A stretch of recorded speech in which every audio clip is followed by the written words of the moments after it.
इस लोकसभा चुनाव में कई ऐसी सीटें हैं जहां सबकी नजरें हैं। ऐसी एक सीट है राजधानी दिल्ली की उत्तर पूर्वी दिल्ली लोकसभा सीट। वर्तमान में यहां से भाजपा से मनोज तिवारी सांसद हैं, जो कि भोजपुरी अभिनेता भी हैं। इस बार भी भाजपा ने तिवारी को टिकट दिया है उत्तर पूर्वी दिल्ली से। दिल्ली में तिवारी इकलौते मौजूदा सांसद हैं जिसको भाजपा ने दोबारा से टिकट दिया है। कांग्रेस की तरफ से जेएनयू छात्र संघ के पूर्व अध्यक्ष कन्हैया कुमार यहाँ से उतरे हुए हैं, यहाँ से वो उम्मीदवार बनाए गए हैं। एक नेता पूर्वांचल से आता है तो दूसरा बिहार से आता है। पूर्वांचल और बिहार से आने वाले इन दो चर्चित चेहरों की वजह से ये सीट काफ़ी चर्चा में है और मुकाबला भी बहुत दिलचस्प हो गया है। शुरू में ये कहा जा रहा था कि शायद मुकाबला एक तरफा होगा, लेकिन अब इस तरह की बातें कही जा रही हैं कि मुकाबला अब जो है कांटे का दिखाई दे रहा है उत्तर पूर्वी दिल्ली सीट पर। हमारे खास कार्यक्रम सीट का समीकरण में आज हम इसी उत्तर पूर्वी दिल्ली सीट की बात करेंगे। जानेंगे इस उत्तर पूर्वी दिल्ली सीट का इतिहास क्या कहता है, चुनाव कब कब यहाँ पर हुए, ये भी बात करेंगे कि जो उम्मीदवार जीते वो कौन से चेहरे थे, पिछली बार यहाँ क्या हुआ था और इस बार किस तरह के समीकरण बन रहे हैं, ये भी समझेंगे। उत्तर पूर्वी दिल्ली सीट की जब हम बात करते हैं तो उत्तर पूर्वी दिल्ली सीट दिल्ली की 7 लोकसभा सीटों में से एक है। उत्तर पूर्वी दिल्ली के नाम से जो सीट बनी है, ये सीट जब 2008 का परिसीमन हुआ उसके बाद ये सीट अस्तित्व में आई और इस सीट के अस्तित्व में आने से पहले इसका ज़्यादातर हिस्सा जो था वो पूर्वी दिल्ली के हिस्से में आता था।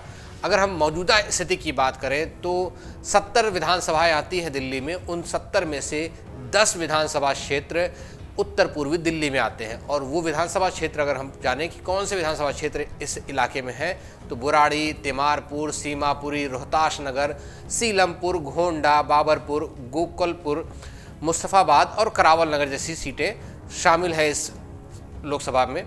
और इनमें कई सारे बड़े चेहरे यहाँ से विधानसभा में पहुँचे हुए हैं। उनमें मंत्री भी हैं और विधायक भी हैं और विधानसभा अध्यक्ष भी हैं।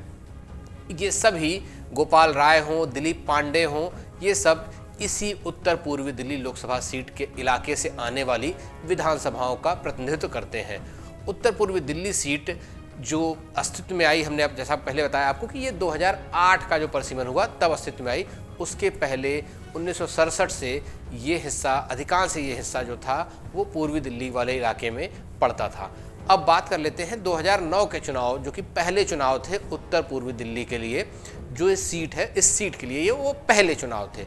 उत्तर पूर्वी दिल्ली का जो पहला चुनाव हुआ 2009 में, उस वक्त यहाँ से 2 उम्मीदवार जो मुकाबले में थे वो थे कांग्रेस के जयप्रकाश अग्रवाल और भाजपा से BL शर्मा प्रेम। दोनों के बीच मुकाबला हुआ, जीत कांग्रेस को मिली। कांग्रेस के अग्रवाल आसानी से यहाँ से जीते थे, 2,22,000 से ज़्यादा वोटों से उनको जीत मिली थी। जयप्रकाश अग्रवाल को 5,18,191 वोट मिले थे। BL शर्मा प्रेम को 2,95,948 वोटों से ही संतोष करना पड़ा था। जयप्रकाश अग्रवाल एक बार फिर से मुकाबले में जरूर हैं, लेकिन इस बार उनकी सीट बदल दी गई है और यहाँ से कांग्रेस ने कन्हैया कुमार को अपना उम्मीदवार बनाया है। अब बारी आती है 2014 के लोकसभा चुनाव की। वो चुनाव जब देश के ज़्यादातर हिस्सों में बीजेपी को एक बड़ी जीत मिली, बहुमत का आंकड़ा बीजेपी ने, लंबे समय के बाद ऐसा हुआ कि किसी एक पार्टी ने बहुमत का आंकड़ा पार किया। और दिल्ली, जिसकी तासीर पिछले कई चुनावों से उस तरह की थी कि वो एक तरफा नतीजे देती थी। 2009 में सभी सीटें अगर कांग्रेस जीती थी तो 2014 की सभी सीटें यहाँ की बीजेपी को मिली, 7 की 7 सीटें, जिसमें कि उत्तर पूर्वी दिल्ली भी शामिल थी। उन 7 सीटों में जहाँ पर कांग्रेस नहीं बल्कि इस बार बीजेपी का परचम लहराया था। इस चुनाव में भाजपा ने यहाँ से भोजपुरी कलाकार मनोज तिवारी को अपना उम्मीदवार बनाया था। मनोज तिवारी भाजपा के टिकट पर उतरे, किस्मत आजमाई और जीत भी दर्ज की। जीत उनको मिली आम आदमी पार्टी के उम्मीदवार आनंद कुमार के खिलाफ। उन्होंने 1,44,084 वोटों से हराया था। आम आदमी पार्टी वो पार्टी जो कि एक आंदोलन से निकलती है, साल भर के अंदर दिल्ली की राजनीति का एक बहुत बड़ा पर्याय सा बन जाती है, सत्ता तक हासिल करती है, लेकिन लोकसभा चुनाव में उसकी किस्मत उस तरह से नहीं चमकती है जैसी विधानसभा चुनाव में चमकती है। यहाँ से आम आदमी पार्टी को हार का सामना करना पड़ता है। भाजपा के मनोज तिवारी को 5,96,125 वोट मिलते हैं। वहीं आम आदमी पार्टी के आनंद कुमार को 4,52,041 वोटों से संतोष करना पड़ता है और वो दूसरे नंबर पर रह जाते हैं। कांग्रेस इन दोनों से ही पिछड़ जाती है, जो कि पिछली बार की यहाँ की विजेता थी। बारी आती है 2019 के लोकसभा चुनावों की। 2019 के लोकसभा चुनाव जब आते हैं तो एक बार फिर बहुत कुछ बदलता है। बदलाव ये होता है कि इस बार कांग्रेस एक बार फिर मुकाबला करती हुई दिखती है उत्तर पूर्वी दिल्ली सीट पर। इस बार भी 7 सीटें भाजपा के खाते में जाती हैं। उत्तर पूर्वी दिल्ली सीट भी भाजपा को मिलती है। मुकाबले में एक बार फिर मनोज तिवारी ही होते हैं, लेकिन उनके सामने होती हैं शीला दीक्षित, जो कि दिल्ली की पूर्व मुख्यमंत्री भी थी। नतीजे जब आते हैं तो मनोज तिवारी को जीत मिलती है। शीला दीक्षित 3,66,102 वोट के विशाल अंतर से हार जाती हैं, जो कि 15 साल तक यहाँ की मुख्यमंत्री थी। एक और बड़ी हार उनको यहाँ मिलती है। इसके बाद भी कांग्रेस को इस बात से संतोष जरूर कर सकती है कि जो पिछले मुकाबले में पिछले बार के चुनाव में तीसरे नंबर पर चली गई थी, इस बार उसका प्रदर्शन थोड़ा सा बेहतर होता है। वो सीधा सीधा मुकाबला करती हुई भाजपा के प्रत्याशी से दिखाई देती है। भाजपा के प्रत्याशी को 7,87,799 वोट मिलते हैं, जबकि कांग्रेस के उम्मीदवार को 4,21,697 वोट से संतोष करना पड़ता है। आम आदमी पार्टी, जो कि पिछली बार एक कड़े मुकाबले में हारती है, इस बार बहुत पीछे हो जाती है। दिलीप पांडे को यहाँ से पार्टी ने उम्मीदवार बनाया था, लेकिन उनको केवल 1,90,856 वोट ही मिलते हैं।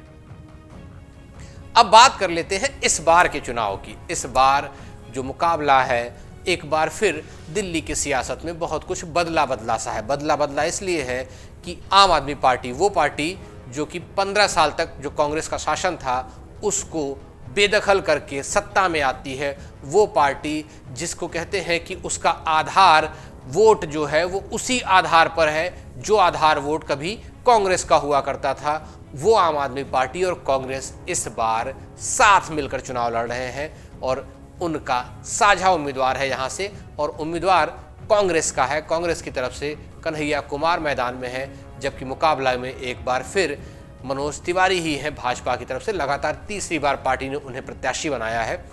छात्र संघ के अध्यक्ष रहे हैं जेएनयू के कन्हैया कुमार। 2021 में वो माकपा छोड़कर कांग्रेस में आए हैं। 2019 का चुनाव भी उन्होंने लड़ा था, लेकिन तब वो चुनाव लड़ा था उन्होंने बिहार के बेगूसराय से।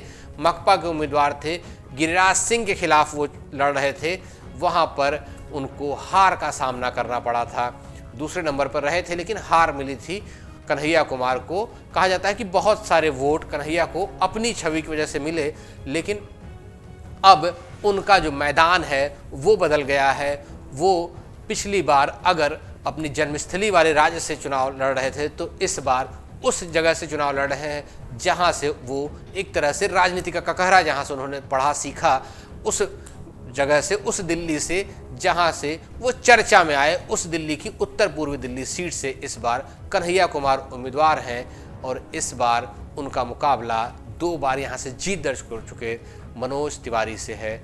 अगर इस इलाके की हम बात करेंगे तो महज संसद से महज 10 किलोमीटर दूर ये इलाका पड़ता है, लेकिन जब आप जाएंगे तो ऐसा लगता है कि ज़िंदगी ठहर सी गई है। कई इलाकों में विकास की रोशनी अब तक नहीं पहुंची है, जबकि बहुत करीब उसके संसद है। 10 किलोमीटर बहुत बड़ा दायरा, बहुत बड़ी दूरी नहीं होती है, लेकिन जब इन इलाकों में आप गुजरेंगे तो कई कॉलोनियों में मकानों के दरवाजे बदबू फेंकते नालों के सामने खुलते हुए दिखाई आपको देंगे।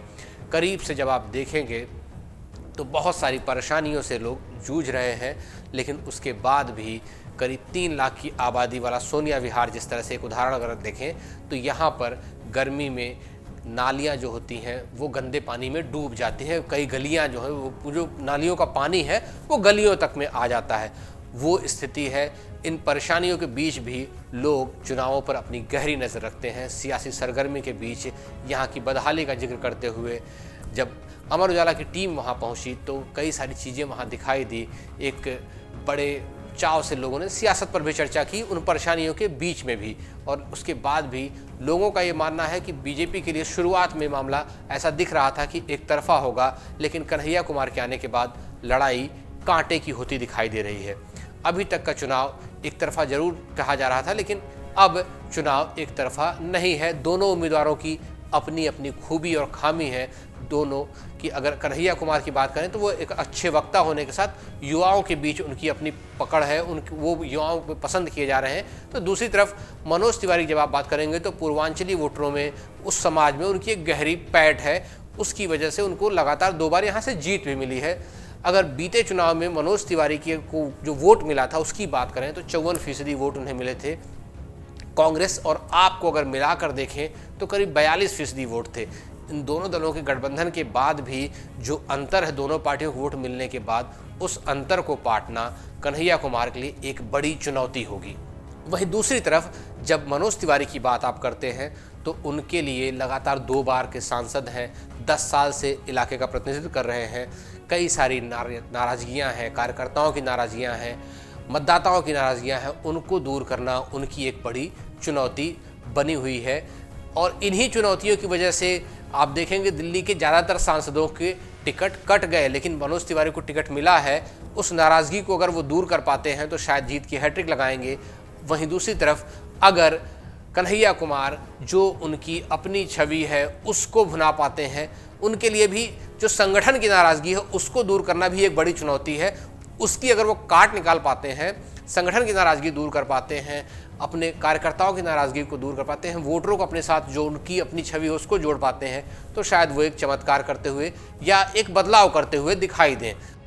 अगर इस इलाके के एक डेमोग्राफी को हम देखना चाहें तो वो किस तरह की है, मुस्लिम मतदाता यहाँ पे करीब 21.5% से ज़्यादा हैं, पिछड़ा वर्ग के मतदाता करीब 21% हैं, ब्राह्मण मतदाता करीब 18% हैं, अनुसूचित जात से आने वाले मतदाता करीब 17% हैं, गुर्जर मतदाता करीब 5.5% हैं, वैश्य मतदाता 5% हैं, पंजाबी मतदाता 5% हैं, जाट मतदाता भी करीब 4% आते हैं। जो अलग अलग राजनीतिक दल अलग अलग अपने जो अनुमान लगाते हैं पूरे इलाके का, उसके हिसाब से ये आंकड़े मैं आपको बता रहा था।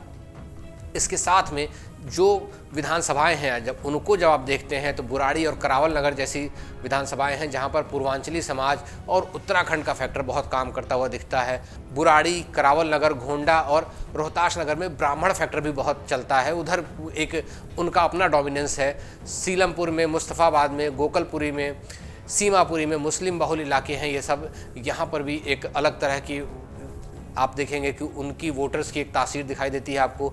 सीमापुरी और तिमारपुर में झुग्गी बस्तियों का भी बहुत सारा प्रभुत्व है, एक तरह से बहुत सारी झुग्गी बस्तियां हैं, उनका अपना एक वोट बैंक जिसमें कि कहते हैं कि वो जो हितग्राही है, लाभार्थी है, उस तरह का वोट बैंक है जिस पर कि दोनों ही तरफ के पक्ष जो हैं वो अपने अपने दावे करते हैं। दावे बहुत सारे हैं, दोनों तरफ से प्रचार भी खूब सारा हो रहा है।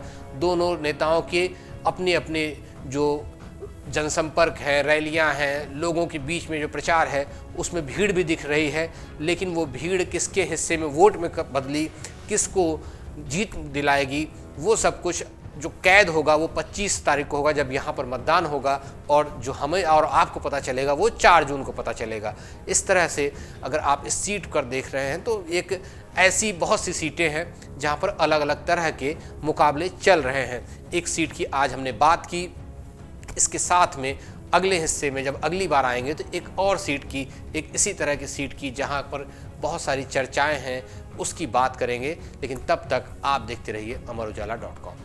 अगर आप ये वीडियो YouTube पर देख रहे हैं तो हमारे चैनल को सब्सक्राइब करें और बेल आइकन को दबाना ना भूलें। अगर आप Facebook पर ये वीडियो देख रहे हैं तो हमारे पेज को लाइक करें।